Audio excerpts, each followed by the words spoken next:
Урматтуу Москва шаарында убактылуу эмгектенип жана жашап жаткан мекендештер. Кыргызстандагы 2021-жылы 10-январда өтө турган шайлоого карата Москвадагы граждандык активисттер тарабынан, биздин мекендештерибиз тарабынан Москва шаарында мекендештер маалымат борбору ачылган.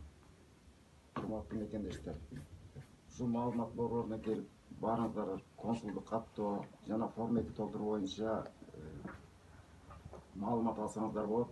Жана ушул жерден баарыңыздарга сүрөт чыгаруу, анкета толтуруу боюнча граждандык активист иштеп жаткан балдар жардам беришет.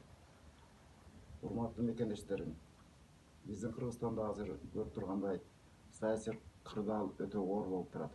Мамлекеттин келечеги үчүн, келечек муундардын келечеги үчүн кайдыгер карабай, баардыгыңыздар өз атуулдук милдетиңиздерди аткарып, Кыргыз Республикасынын Конституциясынын 52 статьясынын 2 бөлүмүнө ылайык баарыңыздар президенттик шайлоодо келип добуш берип өтүүгө чакырат элем. Бизде эч кандай кандидаттарды, талапкерлерди бөлүү жок. Мекендештер маалымат борбору баардык талапкерлердин колдошууларына баардык мекендештерибизге бирдей жардам көрсөтөт. Урматтуу мекендештер, дагы да ойлонуп, тең салмактап көрүп, бизге кайрылып 2020-жылдын 10-январында турган президенттик шайлоого активдүү катышып берүүгө чакырам. Assalamu alaikum жалпы жамаат, урматтуу мекендештер. Биз ушул маалыматты мындан 4 күн мурун түз эфирге чыгып бөлүшүп коюшубуз керек болчу. Азыр ушул шайлоого даярдык, ошого байланыштуу такыр 1 минуттагы убактыбыз болбой атат тилекке каршы. Адилеттүү шайлоо болсун деп күнү түнү аракет кылып даярданып жаткан учурубуз жарандык активисттер. Анан бул 2021-жылы 10-январда Кыргыз Республикасынын президентин тандап алуу күнү. Мына ошого шайлоого катышуу үчүн чет өлкөдө ушул жерде убактылуу Москва шаарында эле эмес, деги эле жалпы сыртта убактылуу иштеп жүргөн мекендештерибиздин баардыгы кайсыл жерде консулдук бөлүмдөр болсо ошол жерлерге келип биометрикалык каттоодон өтүш керек жана консулдук каттоодон өтүш керек. Эгер биометрикалык каттоодон мурун өткөн эмес болсо, биометрикалык каттоодон жана консулдук каттоодон өтүш керек. Бул каттоодон өтүү менен жаран шайлоого катышуу укугуна ээ болот. Мен башка Европа жакты же болбосо Кореяны эмес, ушул Москваны айтайын, Россиянын ичинде Москваны айтайын. Москвада биз мындан 4 күн мурун Бүтүн Кыргызстан партиясынын колдоочулары, гражданский активисттер, ошонун катарында мен Кылдырбек Умакеев Дүйшөнбекович жана Мекенчилдер партиясынын бул жерден гражданский активисти Авазбек Абдурахманович жана ошондой эле Чоң Казат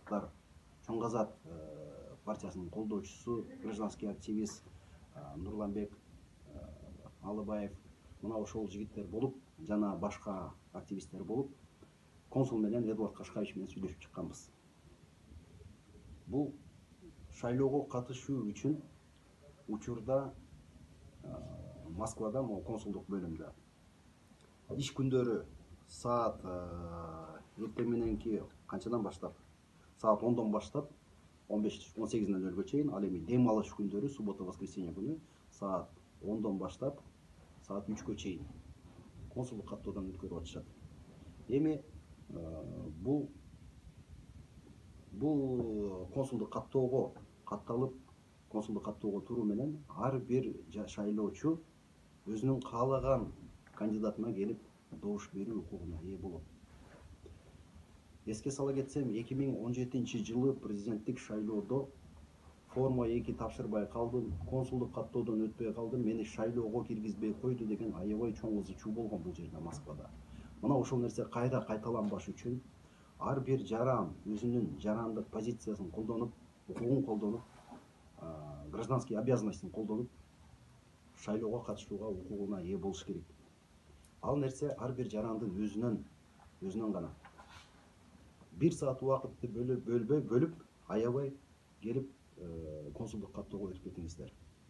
Консулдук каттоонун дареги: метро Добрынская, Большая Ордынка, номер канча эле адрестин? 62. Большая рынок 62. Мына ошол жерге келип консулдук каттоого өтүп кетиңиздер. Учурда азыр ал жерде бир эле окошко иштеп атат. Бирок бизде ушундай эми шайлоого жакындаган сайын биз дагы талап кылабыз. Шайлоого жакындаган сайын консулдук каттоого турам дегендер көбөйөт. Биз дагы ал жерден дагы 2-3 окошканы ачып берүүсүн суранабыз. Анан бул мекендештер маалымат борбору деген канал боюнча кыскача айта кетейин учурдан пайдаланып. Биз опрос жасайбыз.